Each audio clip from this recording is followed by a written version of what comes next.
bonecos de pano saindo do lago, um homem com a mandíbula arrancada e o Jade descobrindo finalmente como sair da cidade dentro de uma alucinação com cogumelos. Fala meu chapa, bem-vindo de volta ao Nerd Ranzins, eu sou o Michel e hoje a gente vai destrinchar o episódio 5 da quarta temporada de From, What a Long Strange Trip It's Been. Ou em português literal, que viagem louca foi essa, porque foi. E olha que nem é metáfora. Antes de entrar nas cenas, minha impressão geral. Esse foi o melhor episódio da temporada até agora, sem discussão nenhuma. Foi ótimo. A reclamação sobre o ritmo lento, acabou. Minha reclamação pessoal no arco da Fátima, esse episódio não tem.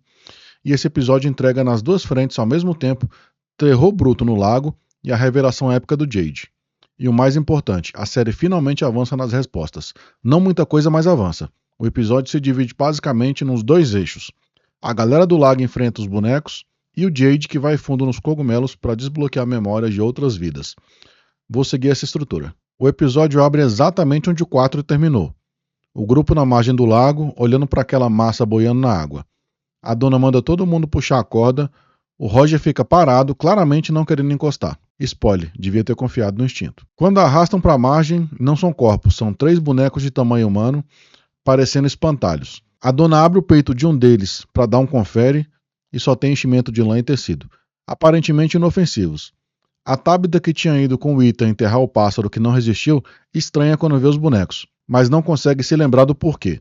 O grupo decide passar a noite numa cabana próxima porque não dá tempo de voltar antes do anoitecer. Colocam os bonecos de volta na água, cheio de pedras dentro, para servir de impedimento a algo que poderia sair do lago por uma teoria que eles mesmos criaram ali. Afinal, se estavam no lago, provavelmente era para manter alguma coisa dentro. De madrugada, a Tabitha ouve um canto, e aí a memória vem. Esses bonecos eram dela. Ela brincava com eles quando criança. E um homem furioso tirou dela e o jogou no lago, dizendo que os bonecos davam pesadelos nele. Quando esse homem morreu, os pesadelos saíram do lago. E aí o episódio entrega o susto mais brutal da temporada. Os bonecos chegam. O Roger, que ficou parado sem ajudar a puxar a corda lá no começo, é o primeiro a morrer. E a morte dele é terrível. O boneco enfia a mão na boca dele e arranca a mandíbula. Nível monstros de From total. A Patty também não sai ilesa. Um dos bonecos segura o rosto dela contra as brasas na fogueira, metade do rosto dela fica queimado. A dona quase morre também, mas a Tabitha salva todo mundo na hora certa. Como? Ela lembra que os totens que aparecem na floresta ao longo da série podem ferir esses bonecos. Ela pega um deles e vara um dos bonecos que cai morto. Nem sei se tem termo para usar aqui, mas é um finado boneco.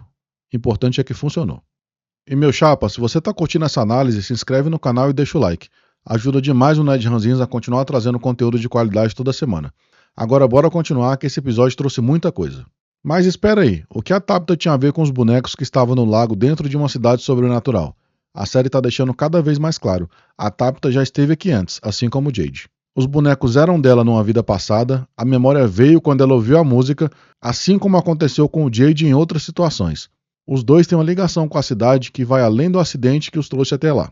Cada versão deles na cidade termina da mesma forma e a história se repete em loop. Isso é o que o episódio está construindo e é assustador de um jeito diferente dos monstros.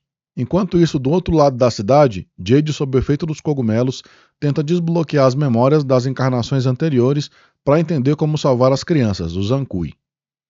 Antes de entrar na alucinação, ele combina uma palavra de segurança com Boyd, Capricórnio. Se as coisas saírem de controle, Boyd fala a palavra e traz ele de volta. Simples assim. A alucinação leva o Jade para dentro de uma memória. Ele tem 12 anos, toca violino na floresta, ele reconhece. Foi o dia que a avó morreu. Ela pediu para ele tocar e ele não parou mesmo depois que ela partiu. Era mais fácil continuar tocando do que encarar a realidade. O homem pregado na árvore, aquele da terceira temporada, aparece de novo, repetindo Ankui. Ele pede que o Jade beba o sangue de um crânio cheio de aranhas. O Jade bebe, mesmo com a versão dele de 12 anos pedindo para ele não beber. E aí o Jade criança avisa. Agora ele vai ver coisas que não queria ver. O Jade criança leva ele à Colony House. Do lado de fora, um bando de gente parada.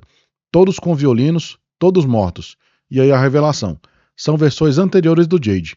Todas as encarnações que ele já teve dentro da cidade. E nenhuma delas foi morta pelos monstros. Todos foram assassinados pelos moradores. Esse é o ponto mais importante do episódio. O Jade criança explica o ciclo. A cidade chama o Jade. Quando os moradores descobrem que as crianças estão chamando por ele, eles começam a odiá-lo. E no final eles o matam. Sempre. E o Jade criança ainda acrescenta algo mais sinistro. A Tabitha também é sempre morta pelos moradores, mas a morte dela é sempre pior. Toda a versão deles termina igual. Isso levanta uma questão enorme. Se os moradores atuais descobrirem o papel do Jade e talvez da Tabitha, o que impede que a história se repita? E a Patty ficou viva e ouviu tudo que ela falou sobre os bonecos. Ela pode ser a X9. Pelo amor de Deus, cara. É impressionante o grau de maldade que vocês têm. O Jade criança leva ele para dentro da Colony House no porão e mostra uma passagem secreta que dá acesso pelos túneis, até o lugar onde as crianças foram sacrificadas. Eu acho que no teaser da temporada, os antigos moradores podem ter bloqueado essa porta, por isso que aparece o Boyd derrubando uma parede. Eu acho que é exatamente onde estava essa porta aí. Adentrando pelos corredores, o Jade chega nos túmulos das crianças. O Boyd tenta trazer ele de volta com a palavra de segurança. Não funciona, o Jade continua. E então os monstros aparecem, arrastam o Jade para dentro de uma cova rasa com uma pedra enorme servindo de tampa. Lá dentro, um menino pequeno sussurra, Ancui, enquanto a tampa fecha. O Jade acorda gritando na delegacia.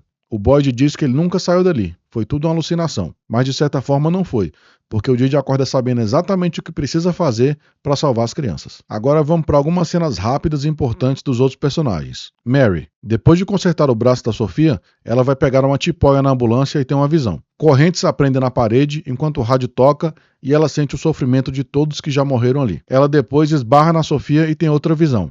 Ela conta para Christie, existe algo antigo na cidade que se alimenta do sofrimento deles. O Henry, completamente destruído depois de ver o desenho da Miranda sendo devorada pelo Homem de Amarelo, voltou a beber.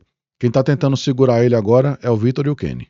Sofia age como sempre, observando tudo desmoronar devagar, sem interferir. Ela ouve a Julie Randall brigando sobre o Storywalking e parece se divertir com isso. A Fátima, ainda construindo o golem no quarto, o Kenny pede desculpa por não ter apoiado ela antes. Pequena cena, mas importante para manter o arco dela vivo. Graças a Deus foi rápido. É verdade. Quer dizer, às vezes não. Então, o que esse episódio muda no jogo? Primeiro, a cidade tem um ciclo. Jade e Tabitha são recorrentes. Chegam, tentam ajudar, mas são eliminados pelos próprios sobreviventes antes de conseguir. A questão agora é se essa versão vai conseguir quebrar o padrão. Segundo, os bonecos são um tipo de monstro completamente diferente do que a gente já viu até agora. Não seguem a regra dos talismãs, só os totens da floresta os afetam, isso muda o mapa de sobrevivência da série inteira. Terceiro, a Tabitha finalmente começou a recuperar a memória das vidas anteriores, que pode ser ativada por contato físico ou por sons. Isso é um poder ou uma maldição? E quanto tempo até que ela se lembre de tudo? Quarto e último, o Jade diz que sabe como salvar as crianças, mas a série não vai entregar isso de graça e nem tão cedo. O próximo episódio só sai no dia 31 de maio. Tem uma semana de ato aí, então vai ter uma pausa no dia 24. E aqui fica a pergunta para você responder nos comentários. Você acha que o Jade consegue quebrar o ciclo dessa vez ou a história vai se repetir de novo? Uma foi a história, homem! É isso aí, meu chapa. O episódio 5 foi o melhor da temporada até agora sem concorrência. Terror de verdade, alguns mistérios se resolvendo e uma revelação que muda como a gente enxerga a série inteira. Se você curtiu a análise, deixa o like e se inscreve no canal. Isso ajuda demais e garante que você não vai perder a análise do episódio 6 quando ele sair. Nos vemos em breve e até mais.